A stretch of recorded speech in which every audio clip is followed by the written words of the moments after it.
Welcome to English Podcast Academy. My name is Olivia. It's so nice to see you here today. I'm really glad you showed up because what you're doing right now, just listening, is the most powerful thing for your English. You don't need a classroom. You don't need to memorize rules. You just need stories, real ones, with real phrases. So today, let's take a small step together. It's going to be peaceful, calming, and full of real English. Here's what we're going to do in this video. 1. First, I'll tell you a story about someone who spent 30 quiet nights alone. 2. Then, we'll go over some useful phrases from the story. 3. Finally, I'll remind you why listening like this every day makes a big difference in your English. So get your tea or coffee, sit back, and relax. Let's enjoy a moment of calm and English together. It all started when you moved into that small apartment near the river. You didn't plan it this way. It just happened. You were supposed to have a roommate, but the plan changed at the last minute. And so, for the first time in your life, you found yourself completely alone. No noise, no talking, just the sound of water outside your window and the quiet hum of the fridge in the kitchen. The first night, it felt strange. You looked around and thought, what do I do now? You cooked some pasta, watched a movie, and went to bed early. The silence felt loud.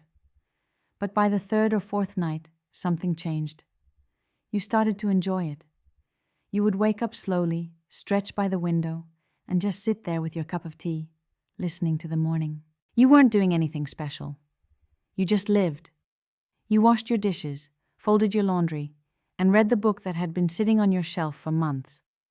And something about those quiet nights helped you hear yourself better. You didn't feel bored. You felt calm, safe, present. One evening, it rained. You turned off the lights, opened the window, and listened. You sat with a notebook, not to write anything deep, just to make a list of little things that made you smile that week, like the smell of clean sheets, or the moment the kettle starts to whistle, or the cat that sometimes passed by your window. By the 30th night, you realized something. You didn't need much to feel full, just peace, and a bit of space. And when the time came to move out, you weren't sad.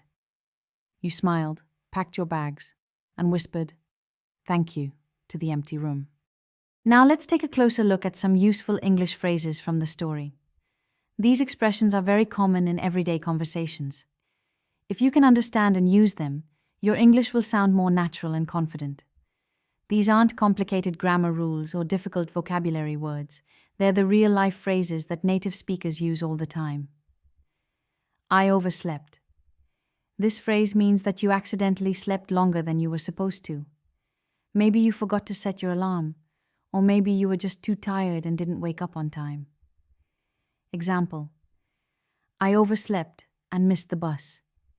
In this sentence, the speaker woke up too late and didn't catch the bus they needed to take. Grab a bite. This is a friendly and casual way of saying, get something to eat. We usually use it when we're talking about a quick meal or snack, not a big fancy dinner. Example: let's grab a bite before class. Here, the speaker is suggesting to eat something quickly, probably because there isn't much time before the next activity. Running late. If you say this, it means you're not on time. Maybe you're still getting ready, stuck in traffic, or just delayed. It's a very common phrase when people are trying to explain why they're not there yet. Example: I'm running late for my appointment. This means the person is going to arrive later than they planned. Take a deep breath. We use this when we want to calm ourselves or someone else. It's a simple but powerful action. Breathing deeply helps you slow down, relax, and feel more in control. Example: before the test, I took a deep breath to stay calm. This shows that the speaker was feeling nervous, and breathing helped them focus. Made it just in time. This phrase means you arrived at the very last moment, right before something started. You weren't early, but you weren't late either. You made it at the perfect moment. Example: I made it just in time for the meeting. In other words, If the meeting started at 10 a.m., the person arrived at 9:59 a.m. Call it a day. When someone says this, they mean it's time to stop working or doing something for now. It's often used after a long day when you feel like you've done enough and it's time to rest. Example: it's 6 p.m., let's call it a day. That means the work is finished for now, and it's time to relax or go home. All of these phrases are part of what we call real English. They're used by real people in real situations. You don't need to memorize them all at once. Just listen, practice, and try using them in your daily life. Little by little, they'll become part of your natural speaking style. You're already making progress just by being here and listening. Keep going. You're doing an amazing job. You've just listened to a story filled with natural, real-life English, the kind of English people actually speak every day. And here's the best part. You did it without opening a textbook, without memorizing a single grammar rule, and without sitting through a long, boring lesson. You simply listened. You understood. And in the process, you picked up real language that lives and breathes outside the classroom. That's the magic of learning this way. It doesn't feel like studying. It feels like living. Your brain is doing something amazing. With every sentence you hear, it's connecting the sounds, the rhythm, and the meaning. It's learning just like a child learns their first language, slowly, naturally, and effortlessly.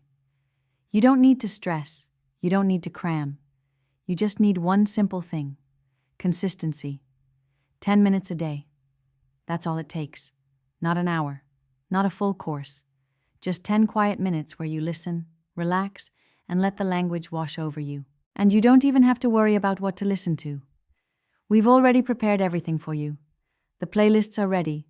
The stories are ready. All you need to do is press play and let English become a part of your daily routine. Like brushing your teeth or having your morning coffee. It becomes a habit. A powerful one. And remember this: you're not doing this alone. Every time you come back, every time you hit play again, you're taking another step forward. You're building something that lasts: confidence, fluency, and a deep connection with the language. It's okay if you don't understand every word yet. That's part of the journey. What matters is that you keep going. So be proud of yourself for showing up today. You're doing far better than you think. I'll be right here, waiting for you in the next story. Until then, take care of yourself, stay curious, and keep listening. You're doing amazing. And if this video helped you, don't forget to like it, leave a comment to let me know how it went, and subscribe so you never miss another story. See you soon.